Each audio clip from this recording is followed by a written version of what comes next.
thank you for your time. And thank you for coming, actually, and being with us, and hopefully you get something out of it. It is, next time maybe the podium could be a bit bigger, because we are with 8 altogether. We have 2 presentations, one from Martin and one from Brendan. And then we'll just go into discussion and whatever we want to talk about, right? Okay? I think we're good to go. So, I'll give them a quick minute to introduce themselves.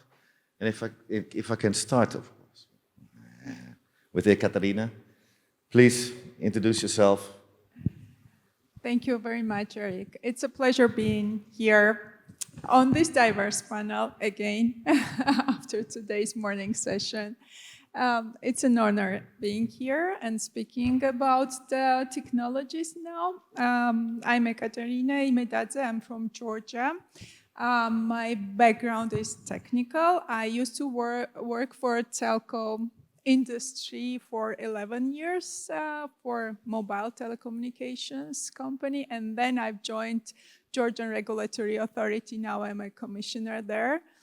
So this is, I've been asked the question, what are you doing? You a regulator. Why is she looking at me? Why are you looking at me? Why you are here? It wasn't me. It's a very business-oriented event. So what I'm doing, I'm trying to convey the message from my country that we are working on opening the market for international entrants, making Georgia a better digital marketplace. So, and learn about the amazing experiences from this region, success stories. This is actually my, capacity being here. Thank you. The capacity week at the GCCM from Kerry community, just to make it straight. But the honor is completely ours to have you, and thank you for your time, and thank you for sharing with the audience your knowledge and experience. So, Martin, can I do quickly just quick intro? Yes. Just pick it up and speak. It's much easier than I thought it was going to be. Martin Atkinson for Peering and Interconnection in EMEA region with EQUINIX. That's probably all I need to say at this stage. For now, because we're going to listen to you later, Indeed, right? Yes. Okay. Brendan? Yeah, Brendan Press. I'm CCO at GBI, and I'm going to speak in a little bit as well, so I won't waste any more time. Is that true? I'm not. I don't know. I'll tell you what I do need. Tell me. Sunglasses. There you go. I've never been on a stage with so many bright lights in my face, so if I fall over later on... Oh, you've Say what? Thank you. Pramod, you're next. Hey, hi team, this is Pramod with you. I'm the Chief Solution Architect from Huawei, and we are based out of the Kingdom of Bahrain, where we have a center of excellence for Middle East and Central Asia region. Thank you. Thank you for being here. Eugene? Hi everyone, I'm Eugen Comendant. I'm the Chief Commercial Officer at Awasr Telecom Oman. In fact, I look in the room, most of people that I see are friends and colleagues. So, but I'll say a few words about Awasr. Awasr is one of the telecom operators in Oman. We are currently operating mainly in the fiber space. We have more than 1/3 of the market share in this space. Yeah, I think that's about it for now. Thank you. Good to have you. And last but not least, Fahad. Thank you, Eric. My name is Fahad Harthi, Senior Lead Hyperscaler Content Data Center Focal Point for developing Oman and all the countries where we operate, and establishing hubs and attracting more content into those countries. Thank you so much. And so, you know, the lady and the guys. So, the Arabian Peninsula as the global hub. Martin, may I invite you? You do it like this? You're so lazy, man. But I love the style. Well, I think GBI is up. So I think oh, GBI, Brendan first? We go with the prompts here. Okay, then just go. So, Brendan, the floor is yours. If I stand over here, or do you Whatever you want. quite like We're flexible. Okay. Okay. I think, right? We are flexible, right? Yeah, of course. Okay, actually, I'm not going to stand on that. Sometimes you think, make up your mind, right? But it's... I don't have a clicker for the slides, so do I just say next, please? It is there, is it? Okay. So it should be up there. Shall we have a coffee, guys? What do you say? It could take... Just teasing, Brendan. Please.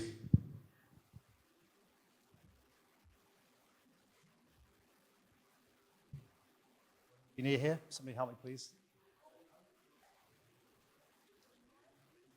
Okay, here we go. Okay, fine. Let's start. GBI. I think most of you know who GBI is, or who we are. We've been in existence now nearly 15 years. Born out of Qatar, the state of Qatar.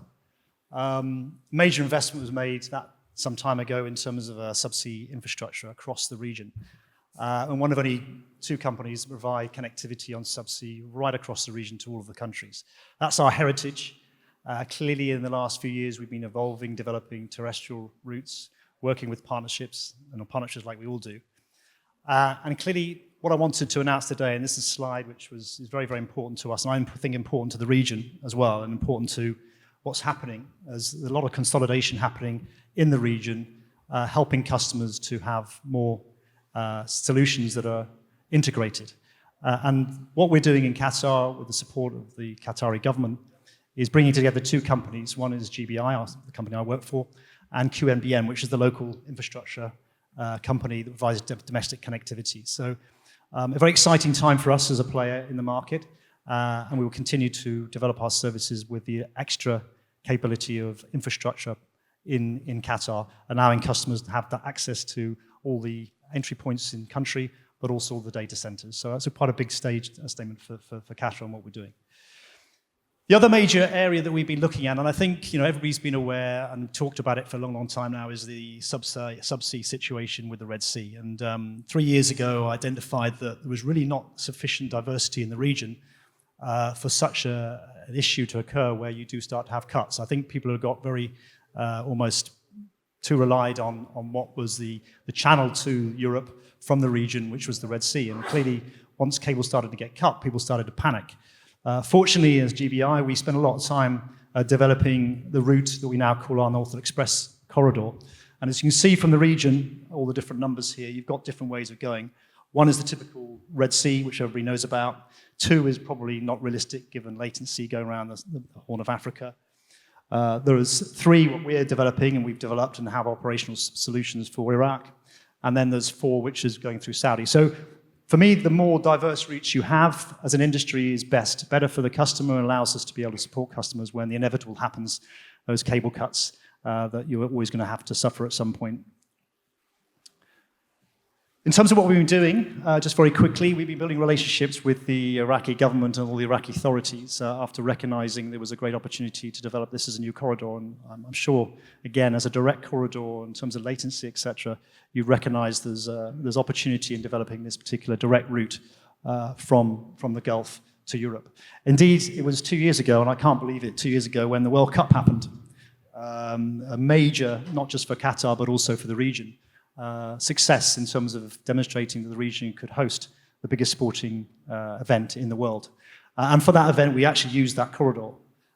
Since then, we've been harnessing and making sure and refining the corridor. And it's not just about Iraq, of course, it's also from whether it's coming from Asia or where it's going into Europe, working with partners to ensure we've got a robust, reliable, sustainable end-to-end solution for the best-in-class customers that would typically use the Red Sea. Conscious of time, so I need to move quickly.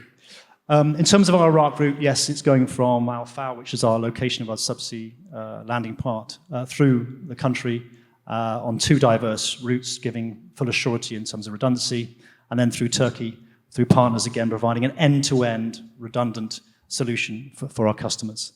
And some of the stats that you'll see in terms of what we do, fully protected, 99.99. So equitable in relation to what's available elsewhere on the Red Sea. The other important element to this, in terms of the commercials, is clearly the pricing. I mean, we all know price is a key driver in the market. And you need to make sure that customers are satisfied, that they're getting value for money. 3 years ago, when I looked at this, prices through this particular corridor were not robust in terms of the technical side, but the prices were were 2 or 3 times more, and it's seen as a premium route. If we were going to do anything, we had to address the technical aspects, but we also had to address the commercial aspects. And working with the various partners, we've seen adoption of players now much beyond what we were before. So this is the stats, this is the numbers, just to qualify and again to reinforce what we're doing with Iraq as a corridor, as pioneers in this space.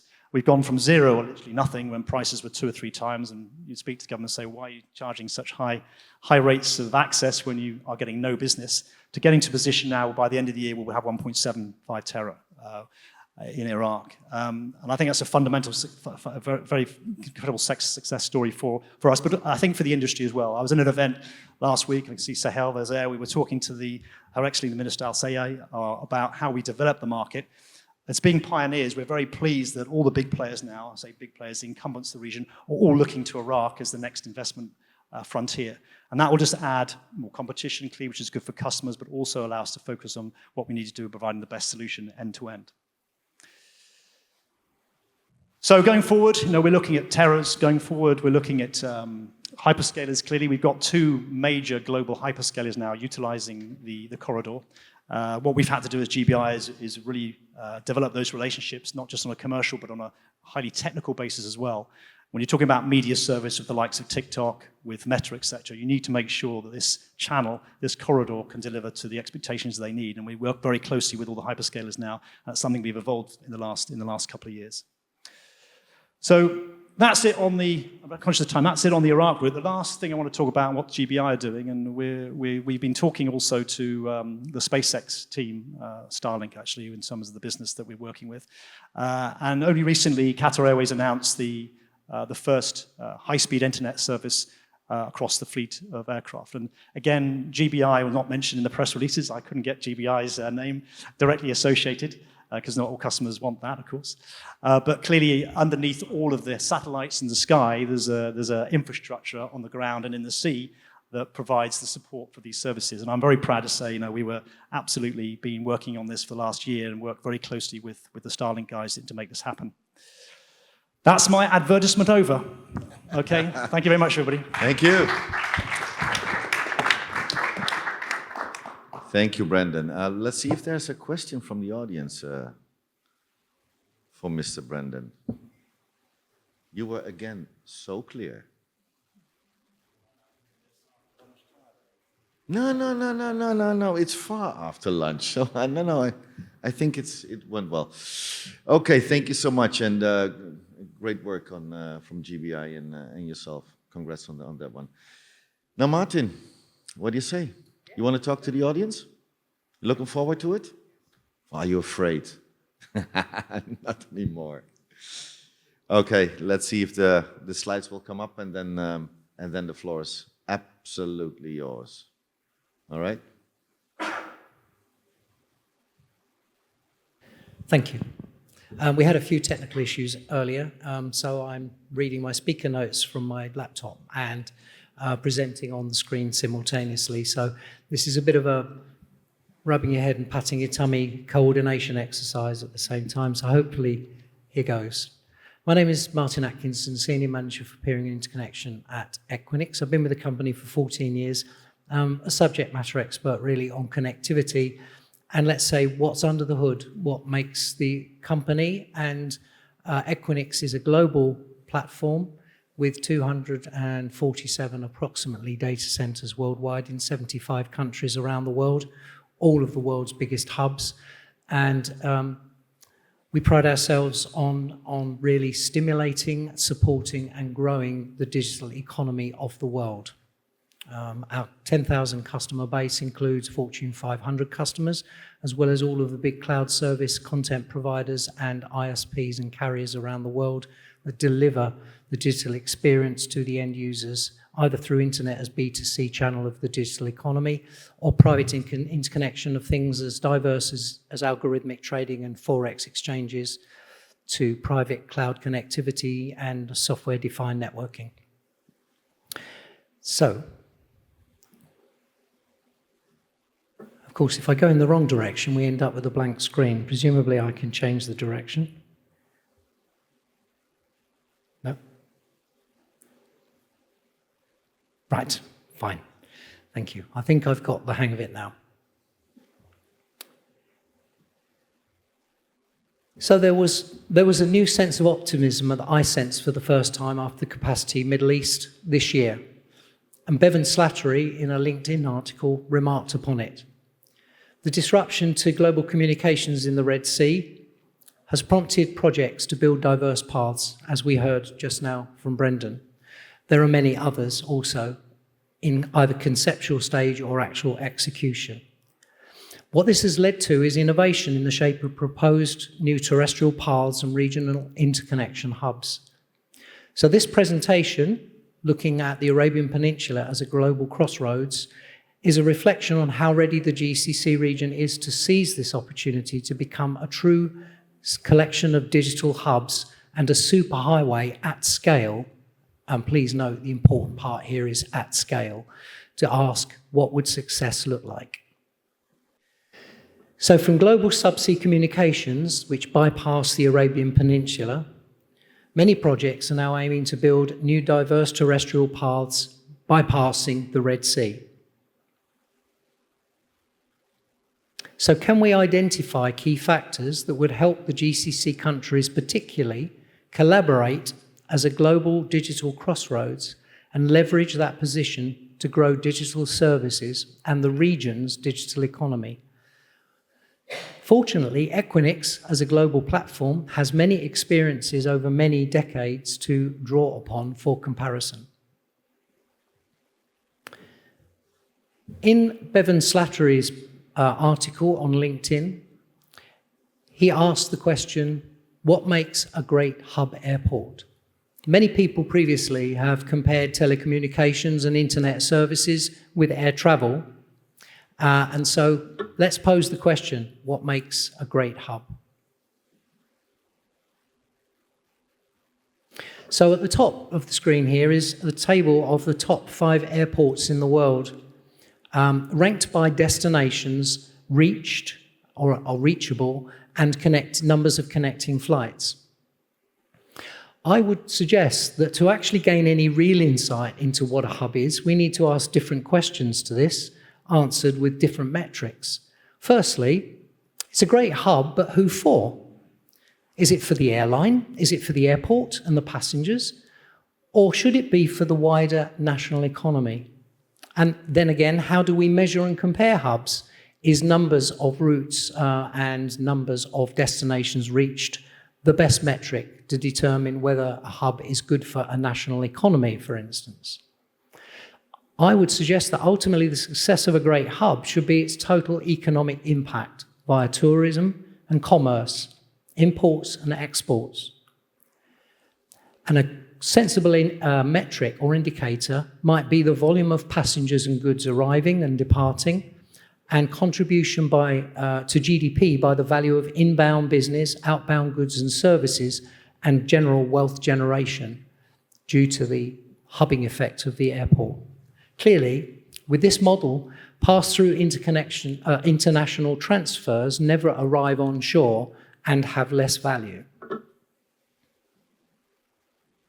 And so, from talking about airports, airlines, and passengers and goods to their digital economy equivalents, data centers, service providers, and IP packets. Similar measures of a great hub apply, and actually, a good measure is content and digital services hosted, IP packets originated, exchanged, delivered, and arriving at the hub. Clearly, packets just passing through, or packets never coming in the first place and passing straight through to a competing hub, have less value or no value whatsoever. The history of the Arabian Peninsula is largely a story of pass-through to European hubs. Djibouti and many other cable landings and data centers around the world, around the Arabian Peninsula, pass traffic through on optical transport with limited content, cloud IT hosting, origination, exchange, i.e. peering, and delivery in region. And while there is a trend that's underway, EQUINIX and our experience, obviously, can be of some benefit in examining how we're doing in this region. Globally, we host I checked this with my Asia Pacific colleagues who track it in business development. 61 cable systems terminate in EQUINIX facilities worldwide. One of the shining examples of a metro that serves as a hub, and particularly a subsea hub, is Singapore. 19 cable systems land in our facilities in Singapore. There are 40 cable systems that actually terminate at cable landings, and there are 8 cable landing stations serving Singapore. Most indicatively, there are 11 new cable systems planned for this hub, which has already exceeded its landmass in terms of effect, and its success is now also impacting Malaysia and Indonesia, where we have also recently launched facilities to capture the ripple effect from this hub outwards to the surrounding region. There are 11 new systems planned for Singapore between 2025 and 27. We operate 5 IBX data centers in Singapore, and these are amongst our most successful, amongst our most successful metros worldwide. Cable landings in Singapore are relatively open access. Redundancy and diverse path is easily created between cable systems. 19 of them directly terminate in our facilities in shared co-location space, and interconnection between them is via simple cross-connects. Backhaul is not a feature in this metro any longer. Historically it was, but especially in the newest systems, they all terminate directly in our facilities now. The 16 newest systems that are planned, that are currently in either in inception and execution or recently deployed, have a total design capacity of 2,129 terabits per second. That is a design capacity of 2 petabits for these new systems.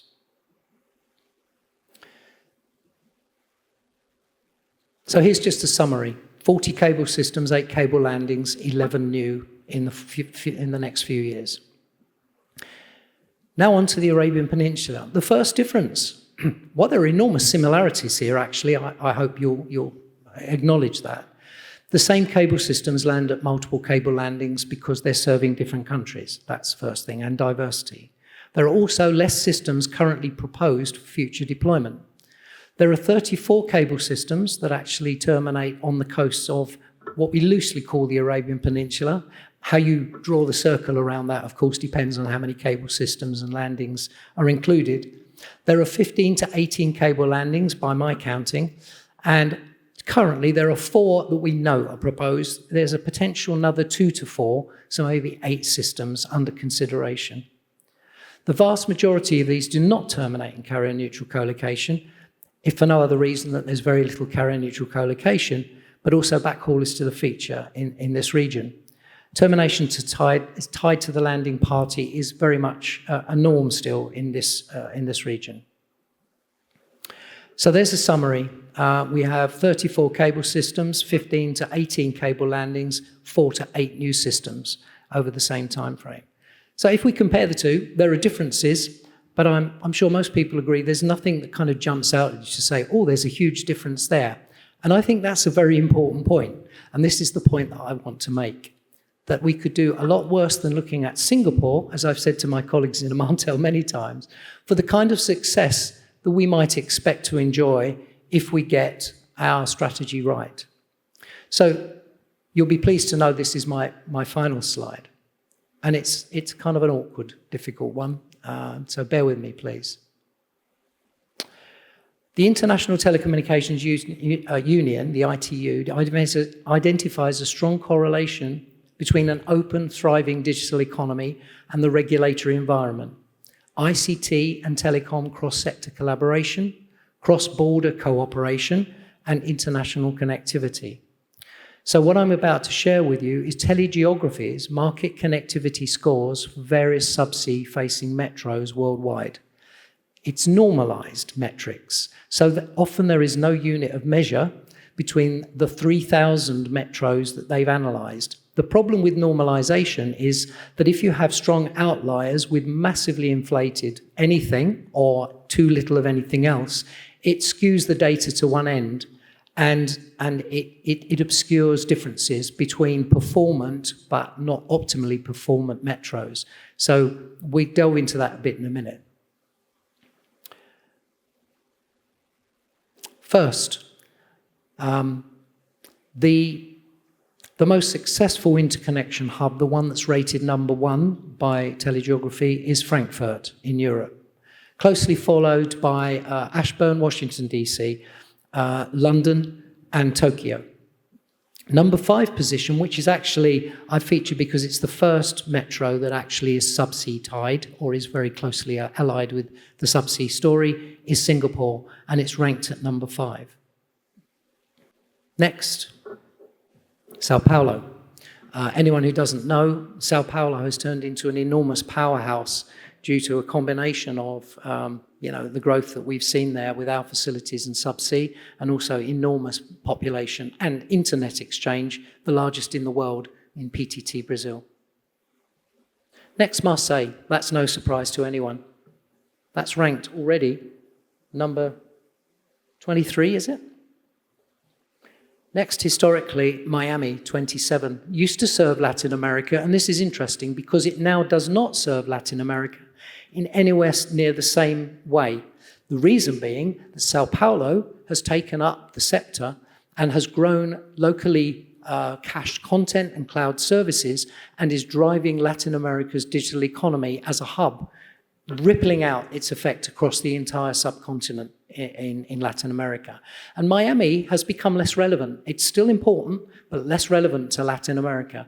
And I believe there's, again, a parallel here for people can draw. Next, Dubai. Truly an economic miracle in terms of tourism and as a digital economy. Regulated market, there are improvements that could be made that we could discuss all day. However, it's doing pretty well in the region. Next, I'm happy to say Muscat. And I believe that Muscat will move up these rankings fairly rapidly over the coming months and years due to the strong partnership we have with our colleagues at Omantel, but also the very favourable circumstances we find ourselves with Muscat being literally the gateway to the Arabian Peninsula and the enormous number of subsea systems that will touch its shores. Don't want to dwell too much on the rankings because the actual metrics themselves are rather obscured by the normalization process. We could delve more into this at some time. Like Singapore, the Arabian Peninsula is geographically blessed, but it hasn't seen the same stellar growth as its Asian equivalent in the past 25 years.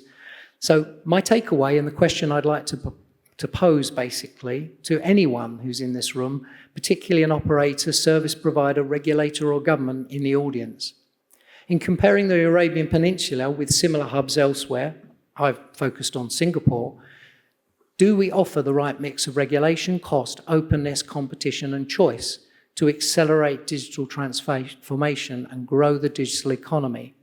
If not, what can we learn from the world's leading hubs? And there I'll end it. Thank you. Thank you so much.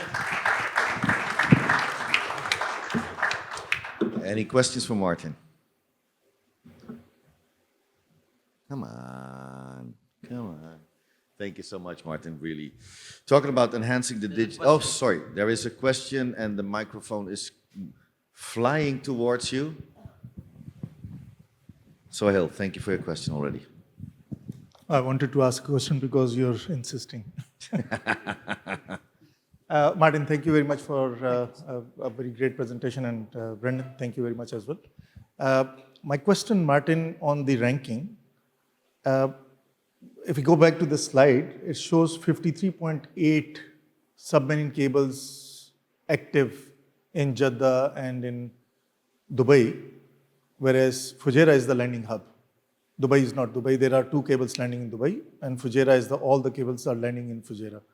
So just want to understand, because it looks like the ranking is coming from the cloud, not from the number of submarine cables, and there are no 53 cables in this region. Yeah. So I have to confess, Sohail, I have an issue with the way telegeography, in many, and I touched on some of those, ranking 3,000 hubs across the world, and it's really by metro. It's not by cable landing. So it's talking about the metro, but they've kind of mixed concerns and mashed them together in a kind of a normalized metric. And one of the problems with that is, and I'll give you an example in that, and the slides will be available as PDF afterwards, they normalize transit prices to be obtained. But if you have 3,000 metros and you have a metro where transit is $280 per megabit per second, it skews everything else up to the top end, and you can't see the differences anymore between somewhere where it's 5 cents per megabit per second and somewhere where it's $5. They look almost the same when you normalize. And so the same with the other parameters as well. What does a score of 49 for cloud on-ramps mean? I have no idea, because there clearly aren't 49 cloud on-ramps. It's just a continuum from 0 to 100. And I guess if there's a maximum of 10, that is in Frankfurt. So if you have 5, you're going to have a score of 50. So I think it has to be taken as merely an indicator or a benchmark, because it is fiendishly, as I tried to say at the beginning, it's fiendishly difficult to really draw out what the differences are that leads to the enormous economic success of Singapore as a globally significant digital economy, a country that was a swamp island in the 1960s with no natural resources. Let's not forget what the miracle that the Singaporean government and regulator have created there. And that's, for me, is the shining star in the EQUINIX crown. To explain that is something that's very difficult with metrics. And I think it's something I would be very happy to delve into more with anyone in this room that wants to, because it fascinates me. Thank you, Sahil, for your question. Okay, thank you. Let's move on. Enhancing digital connectivity, strategies for data centers, peering, and cable investments to address the current and future regional demands. Now, who comes up with these kind of lines? Me? Did I write? Unbelievable. Unbelievable. So let's go into the current data center and peering landscape if we want. So Martin, if I can quickly stay with you, because you can kick this off very good, I think. So what do you think are the, who and what are the key drivers and the challenges and opportunities actually, I mean, what are the latest developments, which we know, of course, is SN1, of course, in Salalah, and what is actually the main demand you see, let's say, here in the region? Okay. Mouthful, 7 questions. Floor is yours. I'll be very succinct. I could write a book about this one, but I'll be very succinct if I can. And firstly, it depends upon what region of the world you're talking about. Middle East. Right, okay. So if we limit it to the Middle East, there's a demand for peering and internet services. Internet services are the B2C channel of the digital economy. There is no digital economy without some kind of communication with the end users who consume these digital services, and that's via the internet. But equally, enterprises are looking for digitalization, leveraging of AI, cloud services, and a myriad of other digital services as well that are available, privately consumed, not internet exposed because of the risk. And so you have these 2 demands that are coming. Firstly, from enterprise to digitize and not use public internet, and the end users, their customers effectively, that want to use internet services. So we see both at EQUINIX, but whereabouts the economy is maybe immature and developing, we see more emphasis on internet connectivity and the digital divide and people wanting internet access, whereas in the West, we just keep going on about AI because everything else now is business as usual. So, yeah, that's it really. All right. Ekaterine? Your view on it. Yes, thank you very much. I will give, because the enterprise point of view was given very well, so I'll speak from the regulatory or country or state perspective, that redundancy and resilience, and we are seeing for these 2 days that there are choke points, there are the necessity of alternative roads, and we've heard about the sustainability of the data centers, right? So the marketplaces, as I see it, that can be also built up, and demand can be brought coming from the sustainable energy sources perspective and from the perspective of the alternative routes. And we also see, so yesterday I saw a very interesting presentation saying that AI and quantum computing will will increase the capacity demand 10 times. So this is on what we are leveraging. So we definitely need to create an opportunity on that to create data centers that elaborate the AI, quantum computing, to elaborate with 5G IoT. Because if we are not part of the ecosystem of the smart devices, of Internet of Things, if we miss this opportunity now, so we will never can get connected with other parts of the world. We are not producing smart devices, but we definitely need to have devices connected locally. So this is what also creates some kind of demand. Okay, thank you. Eugen, what's your take? Well, what's your overview? What do you My take is a combination of what has been said. So, first of all, indeed, AI is no longer just a buzzword. It's still a buzzword. Everybody's speaking about AI all the time, how it will transform the world. But it will definitely transform also the world of the telecom operators, of carriers. Because indeed, from a speech yesterday, I didn't hear the 10 times, but I did hear that within a decade, 2/3 of the data traffic would be AI-generated or AI-linked traffic. So, but the other 1/3 will still grow because, let's say, imagine that there's no AI, the other 1/3 will still grow. So basically, the 2/3 is on top of already a growing trend, which means that the demand for connectivity will have to go exponentially up, right? So unless we're preparing for this now, we'll be late to the party. That's number one. Number two, we've seen that geographically, I'll speak from the perspective of Awasr, Oman, but of course the entire peninsula, but particularly I believe Oman, is almost by design meant to be a hub for connectivity between West and East. And we as Awasr,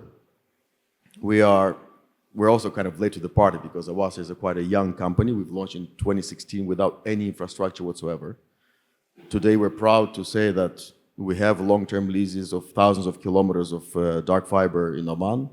This year, we've done a huge deployment of active equipment. So, cumulative capacity, we're speaking in the tens of terabits. We're also happy to announce, especially in this context of peering, the launch of Oman Internet Exchange earlier this year. And also we're very happy to have Zoe join us. Yesterday we shook hands and we took some lovely pictures. So from our perspective, we believe that there's a lot to be done in the world of connectivity overall, but particularly in the region, let's say the space for development is huge. And from our perspective, we are happy to be part of one of the stakeholders in developing the region from a carrier perspective, connectivity perspective. We're happy to act also as a partner to the players already in the region. And I believe also that the diversity, so the more players that are coming to the region will create that diversity that will be a magnet in itself to attract even more players. So hopefully we'll also see a exponential effect in the development of the carrier industry itself. Okay. Okay, talking about the importance of Oman as a strategic submarine connectivity global hub is, I think it's clear. And again, what you did with the SN1, I mean, Salalah is again an evidence of growth and answering the demand. So. Planning the next generation and forming partnerships actually in our digital era to accommodate actually future demands. I mean, you're talking about AI and everything, all fine, but there's really something the future will hit us. Eugen, what do you say? As full as we never seen, and especially as well for the region. But that's my personal belief. How are we facing the speed of the market demand? And Ekaterine, again, I want to start with you. How do you think that we can answer the demand which is coming towards us in the region here? So I've heard the solutions yesterday, to be honest. And Where did you hear them? Yeah, using the spectrum. So there was a lot of physics, let me say, and somehow my education saved me to understand part of it. But upgrade in technologies will partially support this growing demand. But another one is what I was trying to address, creating more connectivity routes and using alternative geographies and jurisdictions, and also having the easy to enter markets. From my side, I would say it's very important to knowing there are jurisdictions when doing business is easy, the environment is harmonized, and very importantly, cost efficiency for making the placing the business there. For example, same the data center businesses, bringing closer to customer, which is very important when we speak about the resilience, when we speak about the data sovereignty and redundancy of data. So from that perspective, this is an alternative. So another routes, alternative routes, and alternative jurisdictions and locations, bringing the content closer to specific geographic areas. Okay. Fahad, you want to join in? Thank you, Eric. When it comes to this growth factor, when it comes to the data traffic, okay, the first session, there was a panel and they went in details about AI, and they covered a very good point when it comes to automation. So AI come with automation. Keep in mind, we are only in the early stage. So imagine we have to prepare ourselves when it comes to infrastructure, data center, okay, those capacity where it's required to go, okay. So we have to be ready for that time. Also on partnerships. So for me, I need to partnership. In case of Zoe, we operate in almost 8 countries. Okay, so we need to overcome the regulation. Let's say sending capacity from country to another, building a resilient terrestrial network. Okay, also partnership into landing the cables that we want to deploy, or we already started deploying them, and connecting all those OPCOs, whether terrestrial or submarine, via submarine cables. So as Zoe, we want to build an ecosystem that all those countries and all our partners who joined our network will be connected, and they can deploy and they can connect any solution, any customers they have within the network. To touch on Eugene's point also, he was talking about the location of Oman, if you allow me to talk about that. So Oman is on the global cable route. So we connect, let's say, Asia with Europe, okay, and Africa, and we can consider Oman also as a gateway into the Gulf and inside the Middle East. Okay, and also if we add into that what our colleague Mohammed Saro is doing, building a mesh long terrestrial network that we can offer alternative options for subsea investors, so they can drop their subsea in Oman and we can extend them. Okay, let's say going to Asia, going to Australia, going to within the Gulf and Middle East. And also we started working very closely with our partner in Iraq. Okay, and for us, Iraq is a green field, and we see big opportunity into exploring Iraq and partnership with them through our partners Horizon and Zain Iraq. Okay, thank you. On the planning for what's there to come, and Martin, Brendan, maybe you want to jump in? What do we need? Are we talking about partnerships still? As well, yeah. Yeah. Well, I think from a partnership perspective, the one thing that I've long been aware of is the fact that, such as with the EQUINIX fabric, which is just on the basis of it, is a bunch of connected dots across the globe, which is running on partners and networks. We're reselling their capacity with an agile on-demand service. That really doesn't explain the fact that it allows for service composability. The idea of a platform which federates multiple services, implicit in that paradigm is a partnership.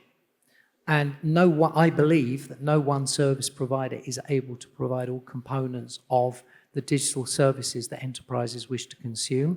And if you can compose the entire end-to-end experience, so to speak, holistically on a platform that delivers everything, then partnership is key, really, to the whole digital economy.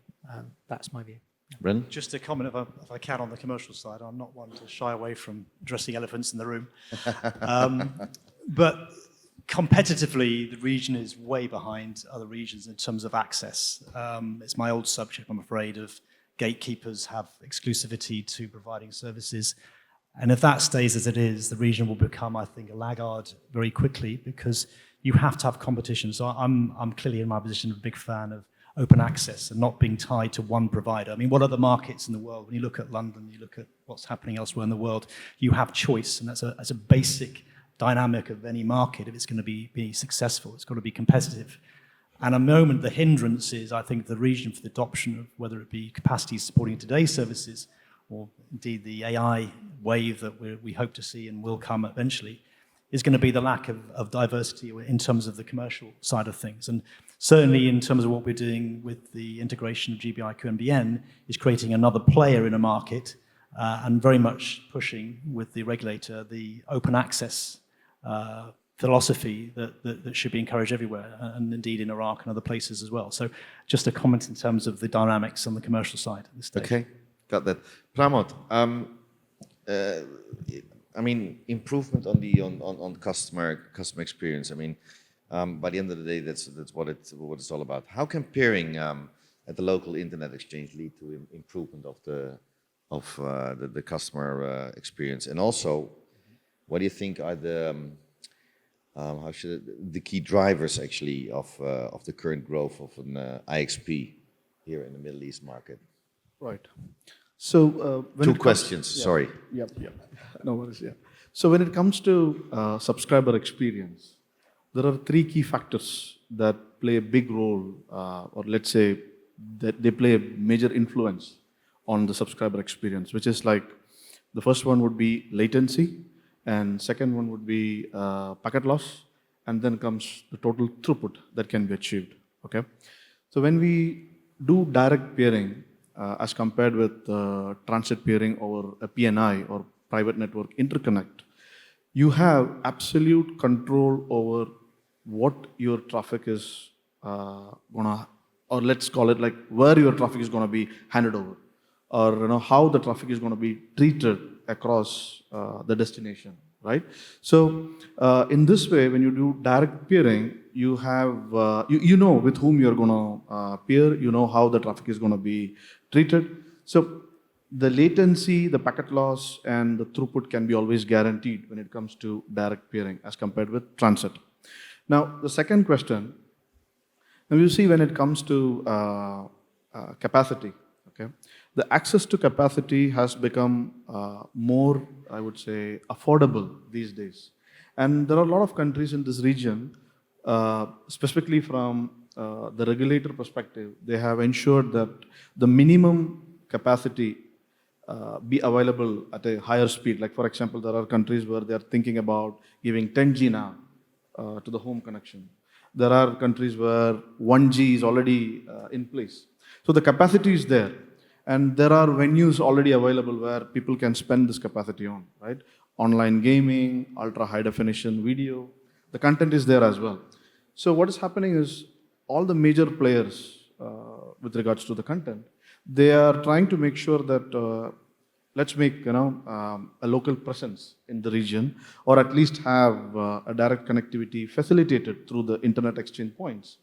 So by this way, the end-to-end connectivity, the end-to-end, I would say, the latency, the throughput, the packet loss, all these aspects are being covered, right, or addressed, I would say.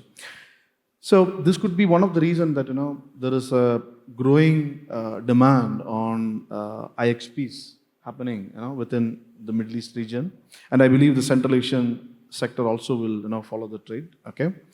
Having said this, what I would also add to this, add to my statement is that every carrier, irrespective of whether they are doing a transit peering or a direct peering, they should also give equal importance to the capacity, the latency, and the packet loss, starting from the access layer, from how a user is connected. I would say the subscriber is connected, whether it is a wireless connection or whether it's a fiber-based connection at the home.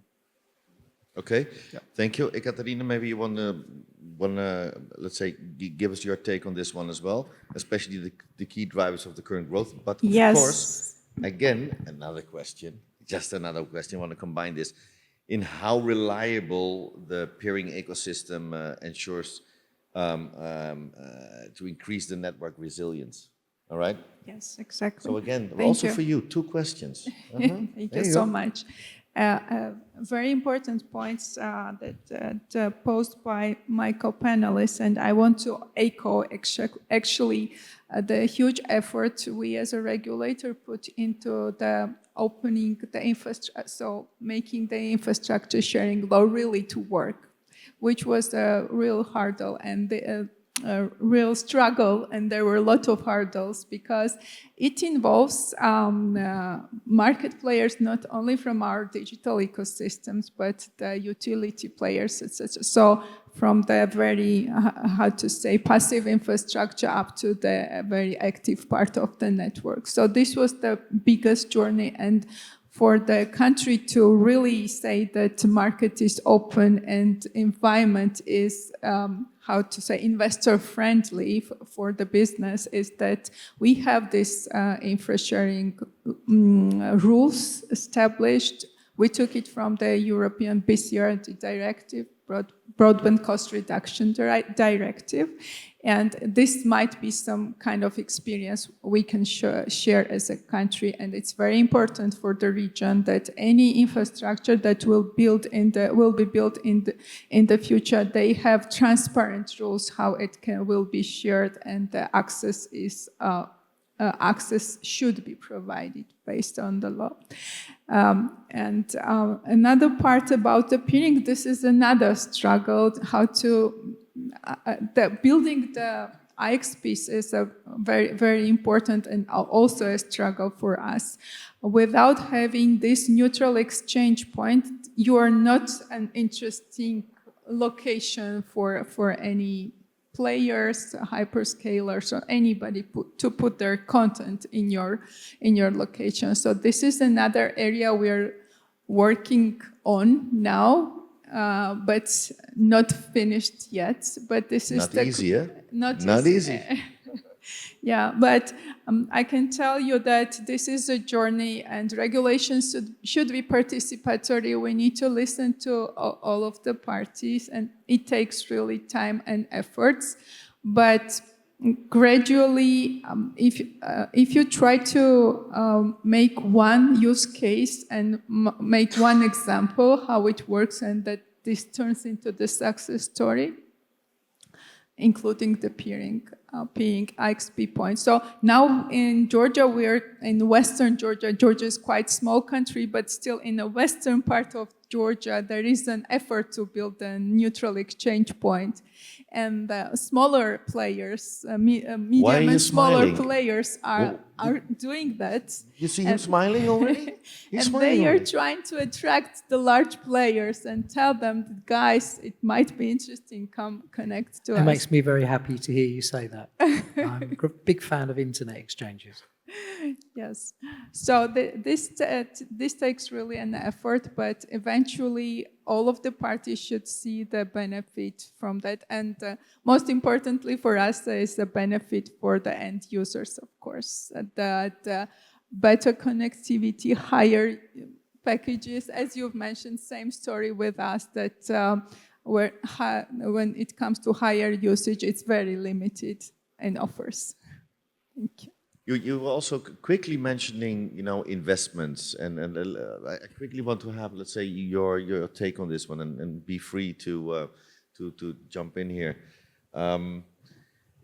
because actually to answer that, let's say, that growing demand, I mean, we need to put our money in there, right? So how are we going to do this? And Jean, maybe, I want to talk about how you spend your money, but but how you see it, and how can you as well contribute to it? Because again, guys, it is coming, and we need to put money in there, and put money where our mouth is, right? Well, first of all, let me comment while the iron is hot.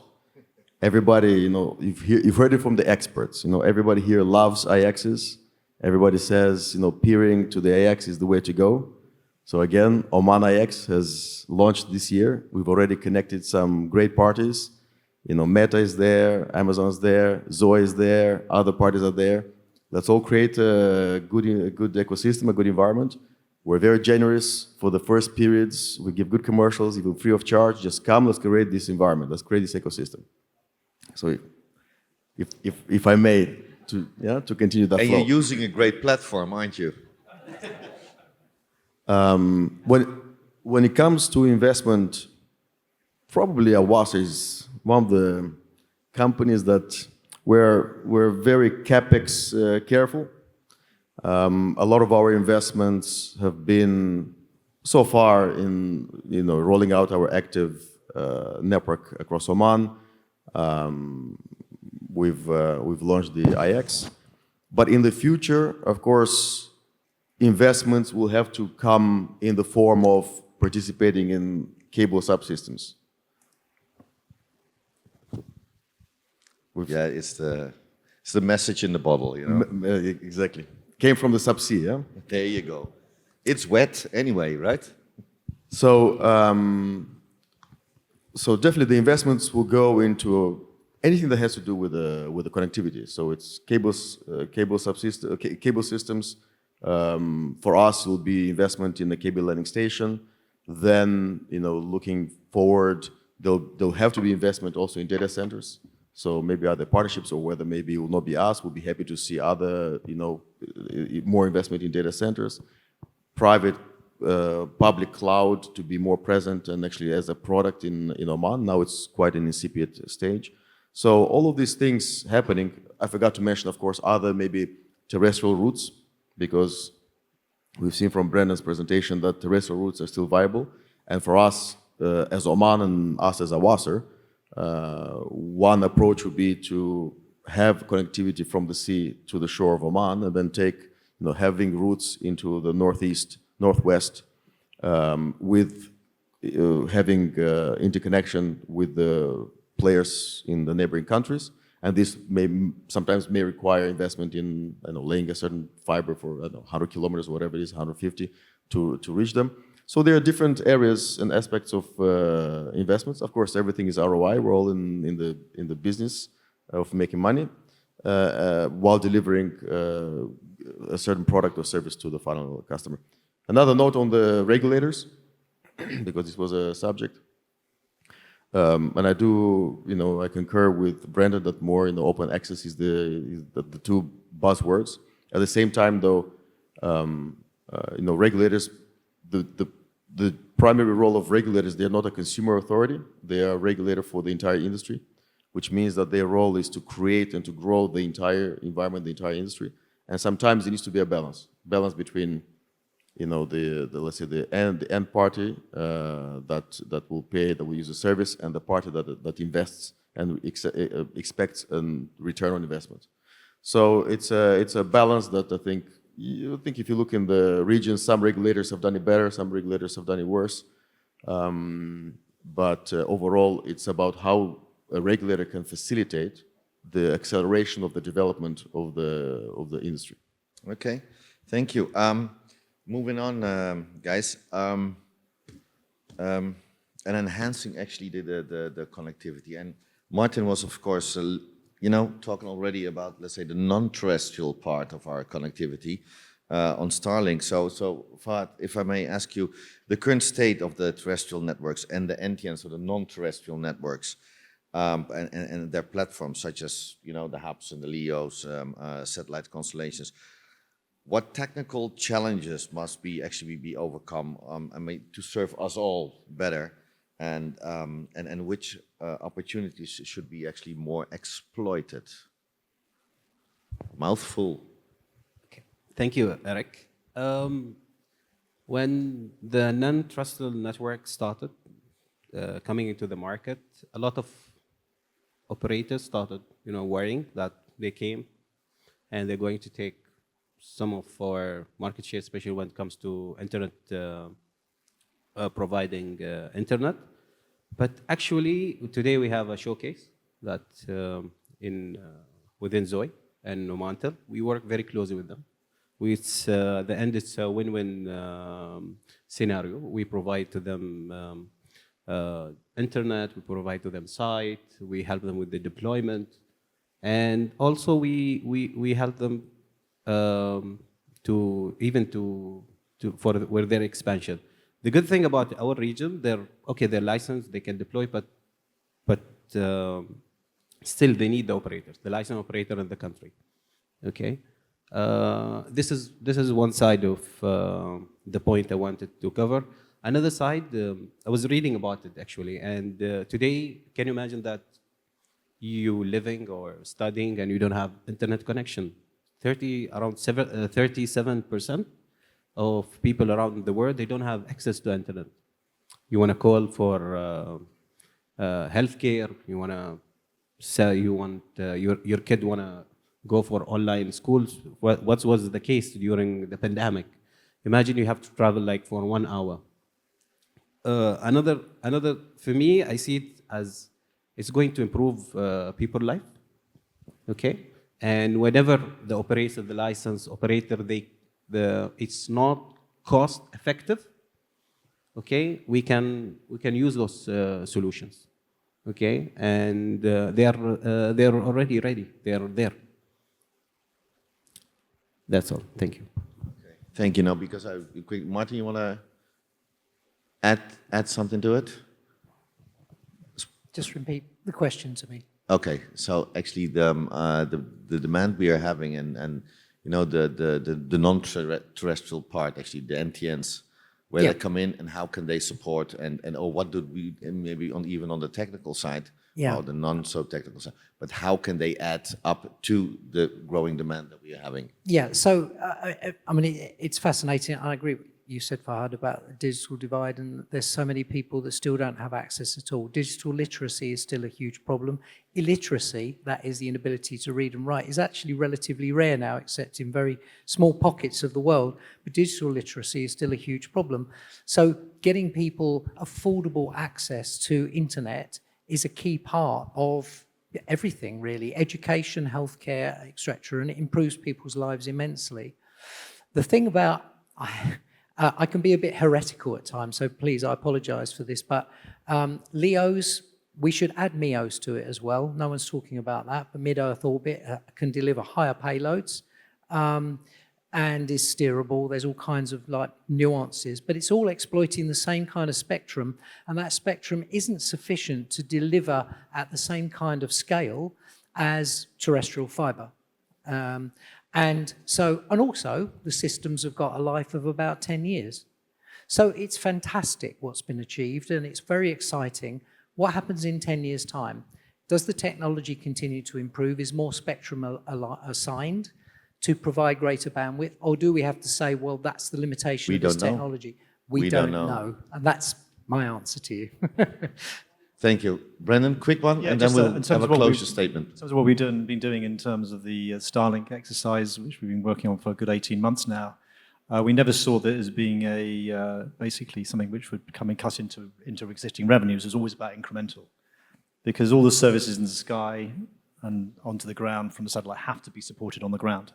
And that's actually been a very important boost to our business and will continue to be going forward. And complementary is what I say, you know, whether it's services in the sky with an airline or whether it's people that are in the desert that don't have access to a mobile network. So for us, it's all positive. I think just the final point, maybe it's part of my summing up. I think with the complexity of bringing the new technologies and the great demand that's coming through, I just hope that the industry moves on to being able to be competitive on a service customer-oriented level, as opposed to some of the things we typically talk about in this industry.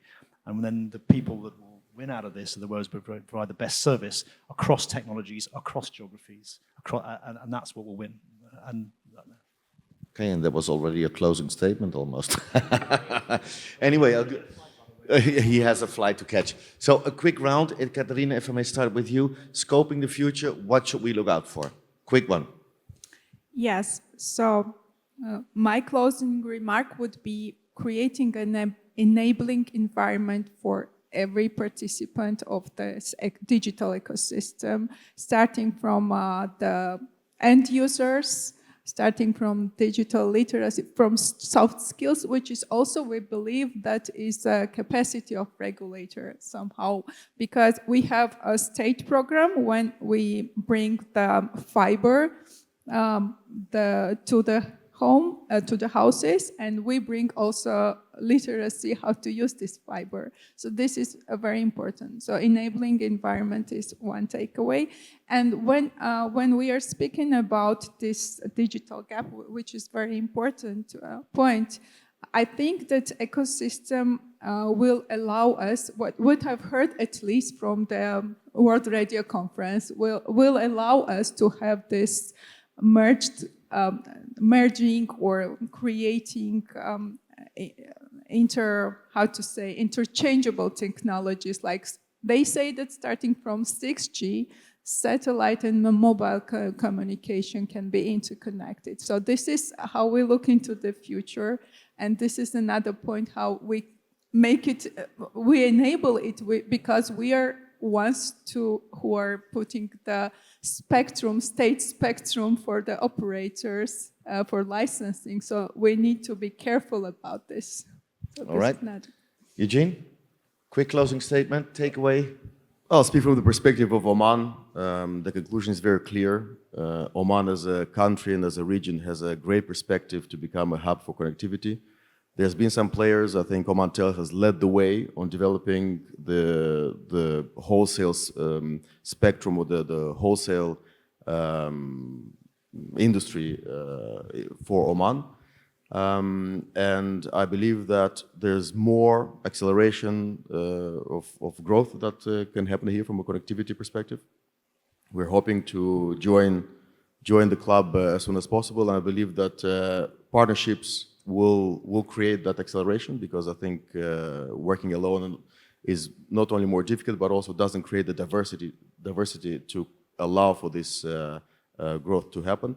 So partnerships will be the key, not only from local players, but also from players in the region to join in and let this hub take shape. Okay, Fahad? Let me start by congratulating Awasr team on Oman IX.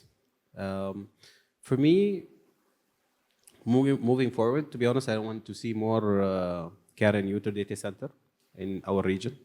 Okay, we want to push more traffic. We want the data traffic to continue to grow.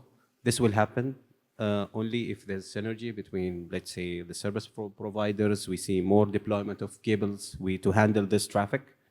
Okay, and also regarding investing in submarine, because for you need to spend a lot of money. So more partnership into that. This is to enhance on our CEO concept when it comes to submarine cables, and to be agile. You never know. So Zohail, what he's actually saying is to put your wallet out and put it on the table. That's actually what he's saying. But what the beautiful thing is, a couple of years ago I was here and the MC1 was open. You know, we're a couple of years later on, and what happened? The SN1 opened. So we'll get there. He will put the money in there and he'll make it happen. I know. We have a live showcase. You guys were talking about the investment. 17 years, we didn't have any submarine cables. Okay, we used to lease our requirement from other operators in the region. Today we provide, we sell, we partnerships. So to be honest, well done to Oman Tel management, the wholesale under the leadership of Mr. Suhail, and the support of the TRA in Oman. And the whole country. And the whole country. Very proud. Okay, so what's your take? What is your takeaway for the audience? What can you So what we see, spice it up maybe a bit? you see, what we see is that there is a lot of content that is going to get localized within the region, and there has been a lot of deployments that is happening from major players like Amazon, Google, Microsoft. So what they are doing is they're trying to bring all the most important content back into the region, and this is also, I would like to also emphasize on one point is that going forward, the terrestrial network aspect is going to simply grow. There's a lot of capacity requirements that will be in demand towards all these local facilities. And there will be also a lot of demand that is coming up as a part of the AI becoming more and more popular in the region. So overall, the terrestrial capacity and the subsea capacity is going to shoot up over the next 5 to 10 years. Okay, thank you. Martin? I second what you just said there. I agree. Subsea capacity will need to increase considerably. Content coming closer to end users, we talked about with Miami and Latin America and Sao Paulo taking up the scepter, is something that very much needs to happen in this region. To facilitate it, and Google used this term, not me, but I think it's a wonderful term, there's a thing that they call the submarine end-to-end value chain. And by that, they mean that costs at all points of that chain have to be optimal to make the business case, both for end users in terms of not only accessibility on their broadband, but on their mobile, but also affordability. And the same is true for the business case for the hyperscalers and content originators that sit in country delivering their content. If their business case doesn't work, as it hasn't till now in many cases, and hopefully things change, they will continue to deliver their content from remote hubs such as Frankfurt and Amsterdam, which has been over the last 20, 30 years the prevailing thing.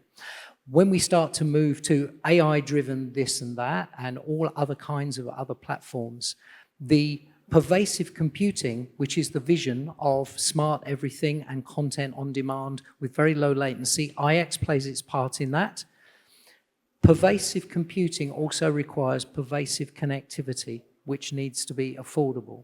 So back to really tying up everything that we talked about today, that's my vision for this region, and I believe it's eminently achievable. Thank you, and thank you for your contribution to this region. And now the famous last words from our sponsor, GBI, Yeah, Mr. sponsor, Brendan. so I can have the last words today, everybody. You paid for You'll be it. glad we'll be finishing very soon. It's been extended, and I'm going to miss my flight if I'm not careful. Just what you said, Daman, I think that summarized up everything very, very well. I mean, if we look at our industry today, let's be honest with ourselves and see who are the main customers. The hyperscalers are driving the majority of the demand. Their success in the region will be our success. There's other customers like Starlink, etc., which are different type of customer, but the main drivers are the customers you were talking about, and they need to have affordability. The two areas I'd say, I talked about open access, neutrality. It has to be neutral. There has to be more neutrality in this region. That's the only way we're going to get back on the curve of leading the globe, I think, in some of the ambitions that this part of the world has. There has to be digital hubs everywhere. It's not just going to be here. It's not just going to be in Fujairah, Dubai. Saudi are doing what they're doing. We're trying to do what we're doing in Qatar now. Everybody's going to have a play in the digital hub world. And whether you're 59, 425, the most important thing is you've got that neutrality. And the last thing which I started on, and going on about Iraq, diversity. We have not led as an industry this part of the world in providing diversity. And people are running around now trying to do deals to hook up wherever it might be, going to Saudi and Iraq. We've been doing it for 3 years. We recognize this. Absolutely essential for hyperscalers to have that diversity. It's a wrap. And that's exactly the wrap. And I hope we covered everything for you on this submatter topic. Again, we were running late, but we were starting late as well. So apologies for the next panel, but thank you for being with us. Stay with us, and I hope you enjoyed. I would like to thank, of course, GBI as sponsor of the session, the keynote speakers, Martin and Brendan. Thank you so much. And of course, my fellow panelists here. I hope you enjoyed. Thank you.